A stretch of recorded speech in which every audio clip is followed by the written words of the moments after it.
Falando isso, sabe? aí me vem a vontade de te perguntar se você vai ser candidato. É. Porque a gente vê nas pesquisas, o único ser humano capaz de derrotar o Bolsonaro é o Lula desde o primeiro turno, segundo turno, isso e aquilo, isso e aquilo.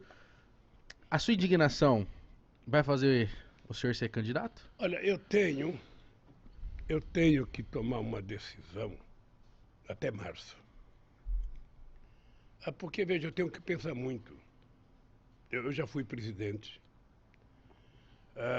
Eu sou considerado, por todas as pesquisas, o melhor presidente da história do Brasil. Eu sou o presidente que mais fiz universidade na história do Brasil, que mais fiz escolas técnicas na idade do Brasil, nesse país. Quando nós assumimos o governo, o Brasil tinha 3,5 milhões de universitários. Quando nós deixamos, tinha 8 milhões de universitários. Quase o Nós dobro. criamos o ProUni para garantir bolsa para jovens pobres da periferia que não podiam estudar. Nós garantimos o FIES, sabe, com financiamento do Estado para garantir que filho de pobre que quisesse tomar dinheiro emprestado para pagar a universidade pudesse tomar. Sabe? Nós fizemos em 13 anos mais escolas técnicas do que foi feita de 1909, quando foi feita a primeira em Campo de Goytacazes, no Rio de Janeiro, até a hora que eu cheguei na presidência. Nós fizemos mais de 450 escolas técnicas contra 140 que eles fizeram no século. Sabe? E por que eu acreditava nisso? Eu acreditava nisso porque é o seguinte: eu tinha vontade de estudar, não conseguia estudar. Eu tinha que escolher, ou eu estudava ou eu trabalhava. Tá? Então, eu quero que o filho do trabalhador estude.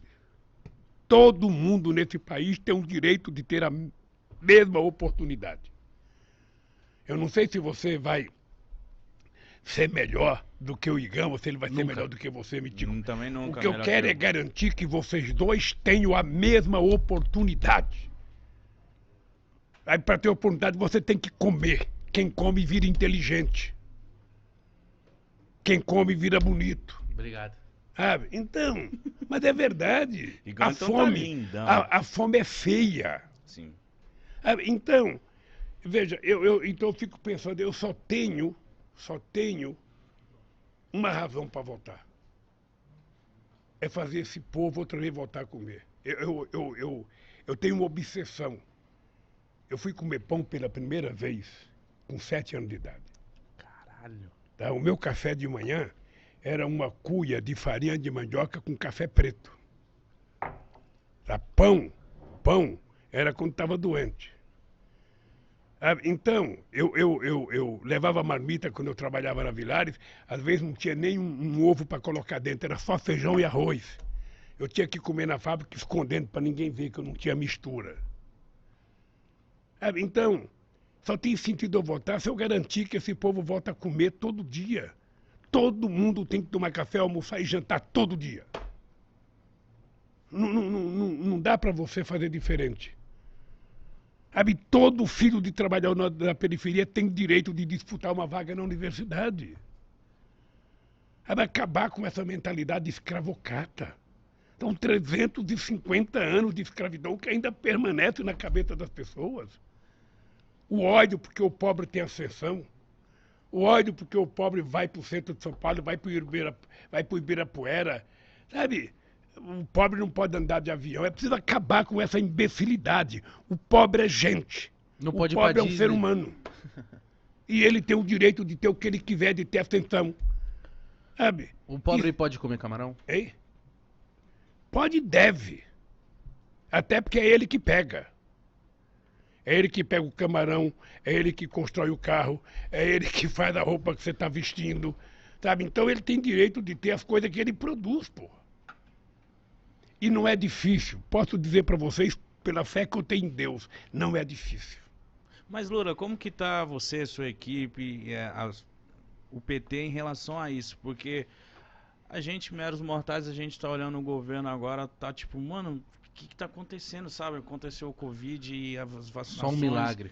E etc. Então, tem muita gente que tá desesperado, tem muita gente que não tá botando mais fé, que tipo, mano, o Brasil já era. a gente quer uma solução, sabe? Porra, quer olhar. Motivo pra acreditar, né? A gente quer um motivo pra acreditar, a gente quer o Brasil bem, cara, sabe? Ô, Mitica, é porque nós não temos governo. Você vai já Vamos pegar a pandemia como exemplo que você falou, Mitico. O que você, se fosse presidente, você, Mitico, se fosse presidente Vacina. e fosse uma pessoa séria, deveria fazer? Bom, você não é obrigado a entender de porra nenhuma, correto? Uhum. Ele já fala que não entende de porra nenhuma mesmo. Mas você, então, chama o seu ministro da Saúde, convoca um grupo de cientistas, que nós temos muitos cientistas bons, sabe, convoca os secretários de saúde dos estados, você cria um comitê de crise, e esse comitê de crise passa a orientar a sociedade brasileira. Então, toda vez que for para a televisão, o comitê de crise está dizendo, olha, isso tem que fazer. Tem que comprar vacina. A vacina é muito importante, então tem que comprar vacina, vamos gastar o que tiver que gastar para comprar vacina. Tem que usar máscara, é obrigado a usar máscara. Você precisa efetivamente parar de participar de balada, parar de querer fazer festinha. Não dá, cara. Você tem que viver a vida inteira, não perca a sua vida. Se você tivesse um governo sério, isso teria acontecido. Agora você tem um governo que achou que era uma gripezinha, você tem um governo que achou que usar máscara virava homossexual, você tem um governo que acha que tomar vacina vai virar AIDS, sabe? Então você tem um psicopata, sabe, mentindo para o país com fake news todo dia, não é normal. Então, nós precisamos recuperar a esperança. Você veja uma coisa, eu fui agora para a Europa. Eu fui só para mostrar para essa gente como é que o Brasil pode ser governado. Você mostrar que o Brasil é um país respeitado, o Brasil é grande. O Brasil tem 215 milhões de habitantes. Quando eu estava no governo, o Brasil era a sexta economia do mundo, o Brasil agora é a 13ª economia do mundo. O Brasil tinha muito respeito, a China respeitava o Brasil, a Rússia respeitava o Brasil, os americanos respeitavam o Brasil. Agora, quem que respeita o Brasil? Ninguém quer vir aqui conversar com esse cara. Esse cara vai para a reunião, ninguém conversa com ele. Ou seja, então o povo brasileiro fica desesperado, porque ele não se sente representado. E esse cara só sabe fazer gesto de arma. Ele acha que a solução está em vender arma, facilitar a compra de pistola, facilitar a compra de rifle. Daqui a pouco ele está distribuindo granada para a molecada brincar na escola, sabe? Quando, na verdade, ele deveria estar pensando em distribuir livro didático na escola. Sabe? É isso que ele deveria estar pensando. Mas não pensa. Então, a desesperança é muito grande. Então, nós precisamos tentar reativar a esperança nessa pessoa. Esse jovem que está em casa nos assistindo, que está lá sentado no sofá, sabe? Que está, às vezes, amargurado, porque ele queria ter um computador melhor para estar assistindo vocês, sabe? Ele tem que ter o direito de comprar o computador, nós temos que facilitar. Sabe, para que as pessoas, sabe, a pessoa sinta o prazer pela vida. Sabe, o cara sair na rua da sua casa, ter iluminação, o cara ter uma área de lazer perto da sua casa, o cara ter um centro de cultura, como nós criamos os pontos de cultura quando o Gil era nosso ministro e o Juca Ferreira. Sabe, essa minada, essa gurizada que tem 16, 17 anos, 18 anos, essa molecada tem que gastar energia com coisa saudável. Sabe, não, mas não tem nada para ele fazer. Abre a porta de casa e vê a polícia tirando. Se colocar a cabeça para fora, toma um tiro. Sabe, todo mundo assustado, todo mundo com medo. Então, como é que a gente vai cuidar disso?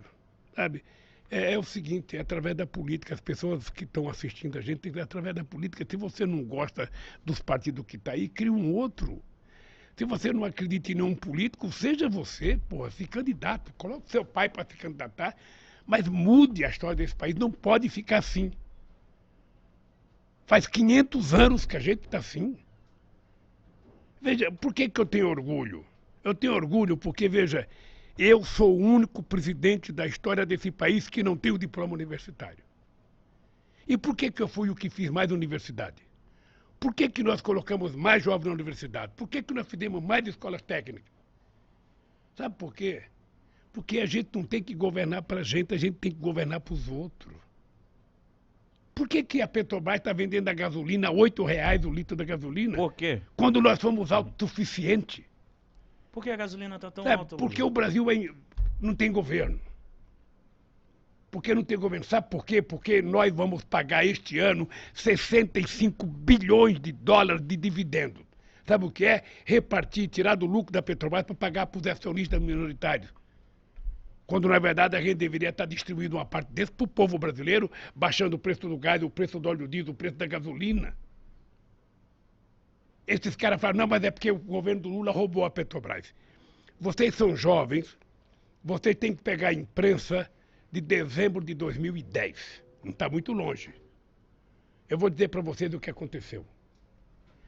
Em dezembro de 2010, eu fiz a maior história da humanidade na capitalização da Petrobras. Foi a maior capitalização do sistema capitalista. Não foi em Nova York, não foi em Pequim ou em Hong Kong, não foi em Tóquio, foi em São Paulo. Na Bolsa de Valores de São Paulo, nós capitalizamos a Petrobras e ela passou a ser a segunda empresa de energia do mundo. A gente investia 3 bilhões de pesquisa, passamos a investir 30 ou 40 bilhões de pesquisa. Por que nós encontramos o pré-sal? Porque o Lula teve sorte. Tudo que eu fizer, você fala, o Lula teve sorte, o Lula teve sorte. Nós, corintianos, queremos que o Cássio tenha sorte e não deixe passar tanta bola. Nós precisamos de um presidente que tenha sorte. Então, a gasolina está aumentando por irresponsabilidade, porque no nosso governo não aumentava. Mas existe... Durante 8 anos que eu fui presidente, 8 anos, nós não aumentamos o preço de gás. Durante 8 anos. E por que aumenta agora? Por que tem gente pagando R$105 um botijão de gás? Esses dias eu vi uma cena, uma mulher fez aniversário, recebeu de presente um botijão de gás. Caralho, mano.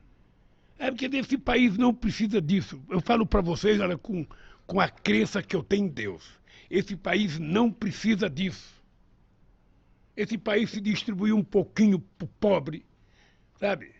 E você só vai gerar emprego. Você só vai gerar emprego se houver investimento. Só vai haver investimento se tiver mercado. Só tem mercado se o povo estiver trabalhando e tiver renda. Se o povo não estiver trabalhando, não tem renda. Se não tem renda, não tem consumo. Se não tem consumo, não tem novas indústrias. Se não tem novas indústrias, não tem emprego. E aí o país vira miséria, como agora eu recebi a notícia que o PIB cresceu outra vez, caiu outra vez. Nós estamos, sabe, vivendo um momento histórico de crescimento zero no país. Então, não é possível. Lula, mas... Então o que eu quero provar é o seguinte, ó, bota um metalúrgico lá para ver se não resolve. Bota um mitico lá. Ou bota o Igão lá. Alguém que... Se eu fosse presidente, eu ia quitar a Arena Corinthians ontem. Tá devendo muito, Lula. Não, tá acertado isso. Tá certo? Sabe que eu encontrei com o Andrés antes de vir pra cá? Ó, Ele tem que vir colar aqui, mano. Ei? Eu quero falar muito com esse cara aqui. André- mano. Você Ele- quer que ele venha aqui? Eu peço pra ele vir aqui. Ele é boca você dura, pedindo, hein? ele vem. ele é boca dura? Ele é boca dura. Nós Pede também ele. é. Ele é casca de ferida. Eu quero falar com esse cara. Gosto Mas dele. eu sou amigo do André. Ô, Louro, mas uma dúvida, assim, existe a possibilidade do preço do arroz, a gasolina diminuir? O que acontece? Vai ter que aumentar o salário para compensar? Deixa eu te se falar uma faz? coisa, cara. Não é necessário. Quando é que o produto aumenta? O produto no Brasil ele aumenta quando você não tem a produção suficiente. Ou seja, eu produzo menos do que a sociedade consome. Aí quem tem fica colocando o preço alto, fica escondendo para vender mais caro. Uhum. Quando, se ele lesse a Bíblia, ele iria perceber que ele deveria baratear o preço para as pessoas poderem comprar. Então você precisa ter uma política mais ou menos combinada. Na hora que você tem consumo, na hora que o povo pode comprar, as pessoas vão produzir.